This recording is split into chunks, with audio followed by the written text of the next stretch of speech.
Hey everyone, I'm Marianne and welcome to this month's edition of the Dollar Club, where we see how everyone contributing just $1 a month can bless the community and show the love of Christ to those around us. Today we'll be sitting down with Nikki Walters, a participant in Ray of Hope's recovery program.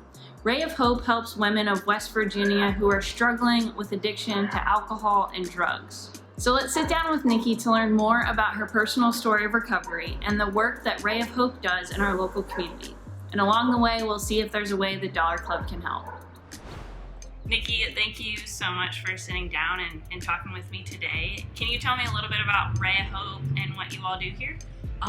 Ray of Hope, it's like a non-profit, like sober living, and they really like reunify women with children that have been apart I saw my son for the first time here while I've been here, and I hadn't seen him in 3 years.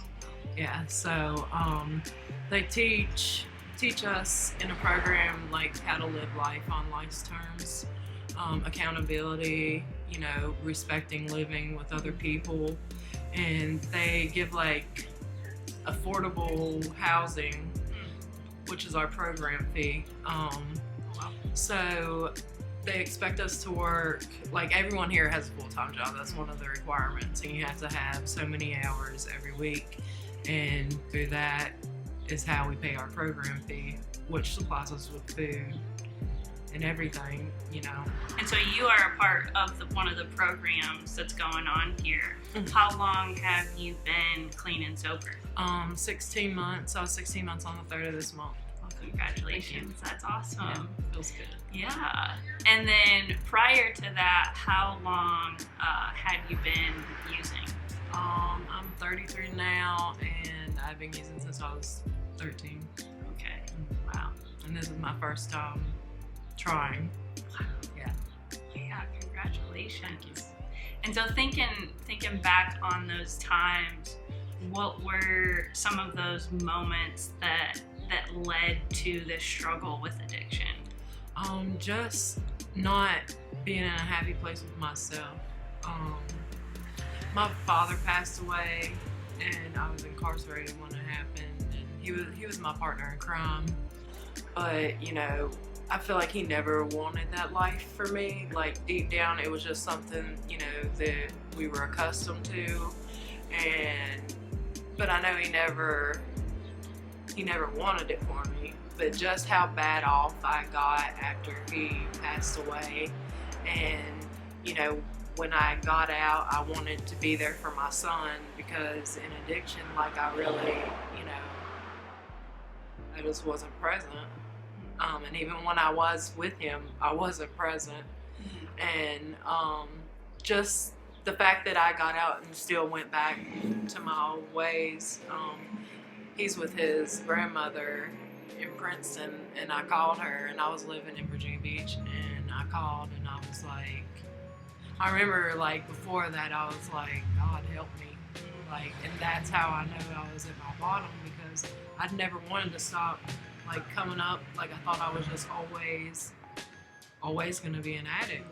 That was what I thought was fun at that time and a good way to live, and it just wasn't. And so finally, when I prayed and called his grandmother, who would have every right to turn her back on me, and she felt it, and she was like, well, try to come to West Virginia. And it's been nothing but great ever since. Yeah. And so as you look over these 16 months of living with here and being in the program, what have been maybe some of your biggest hurdles, and then maybe some of those biggest victories that you have had since you've been here?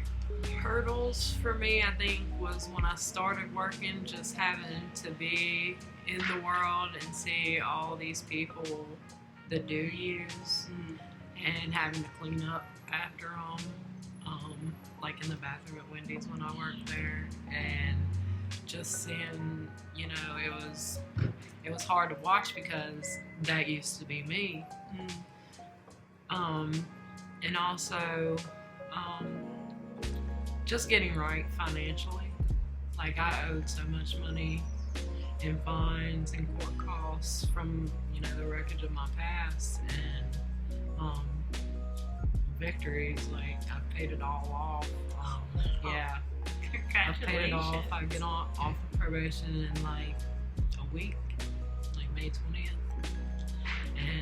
And I've probably been on probation together.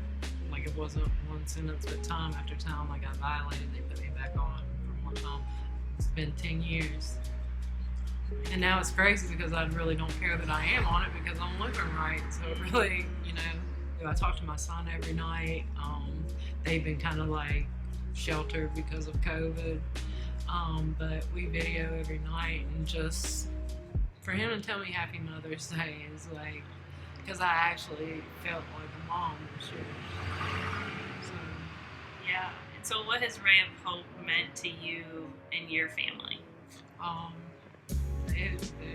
It saved my life, really, because I was not getting this type of programming where I was at. It just wasn't like, there was a lot of people there using, and there's zero tolerance here. And so, if you mess up, you're out. And they're like my family. Like, I've never known what it was like to have like real relationships with people where you care about their well-being and they care about yours. It's not anymore about what you can do for me and what I can do for you. We just come together. I just think I love your story and the fact that you have made this commitment to sober living, and you're beginning to see just the rewards of that and getting to live a more abundant and full life, and getting to talk to your son and just have those real relationships. And so we actually do this thing at our church. It's called the Dollar Club.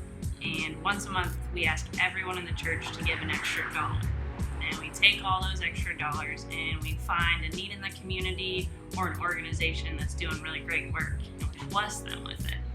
And so as this month's recipient of the Dollar Club, I actually have 28 $250 gift cards to Kroger for you and all of the women that are in this program. Well, thank you so much. You're welcome. Thank you. Get the... Thank you. You're welcome. That's amazing. Buy all those groceries and have your family dinners that you all do every night. Yeah. We're so just amazed at what this program does, and we just want you to know that there is a whole group of people that are cheering you on in this commitment that you all have made for sober living. Thank you.